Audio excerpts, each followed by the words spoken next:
High বন্ধুরা, welcome back to a new video. আমি পিয়ালি তোমাদের বান্ধবী নিয়ে চলে এসেছি আরও একটা মিনি ব্লগ। আমি আজকে মিনি ব্লগে তোমাদের শেয়ার করতে চলেছি কামরূপ কামাখ্যা মন্দির, আসাম ডিস্ট্রিক্টের গুয়াহাটিতে অবস্থিত কামরূপ কামাখ্যা মন্দির।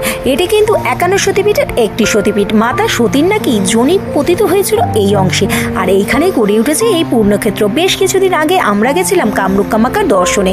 শুনেছি নাকি কামরূপ কামাখ্যা মাকে দর্শন করলে সমস্ত মনোবাসনা পূর্ণ হয়ে যায়, তাই জন্য আমরাও পৌঁছে গেছিলাম আসামের এই কামরূপ কামাখ্যা মন্দিরে। অবশ্যই বন্ধুরা, তোমরাও একবার যেও, অবশ্যই তোমাদের সকল মনোবাসনা মা কামরূপ কামাখ্যা পূর্ণ করে দেবে। এই মন্দিরে কিন্তু বিশেষ পুজোর আয়োজন, আর তার সাথে সাথে মেলাও বসে অমাবস্যার সময়। তাছাড়া প্রত্যেক দিনই বছরের কিন্তু এখানে ভিড় লেগেই থাকে। তোমরা চাইলে 500 টাকা দিয়ে টিকিট কেটে স্পেশাল টিকিটের মাধ্যমে মাকে দর্শন করতে পারো। তাছাড়া লাইন দিয়েও তোমরা মাকে দর্শন করতে পারো। এরকম আরও ভালো ভালো ভিডিও পেতে হলে আমার চ্যানেলটাকে সাবস্ক্রাইব করতে হবে। তার সাথে সাথে ভিডিও ভালো লাগে লাইক কমেন্ট শেয়ার করে দিও। আবার নতুন ভিডিও নিয়ে দেখা হচ্ছে। টাটা।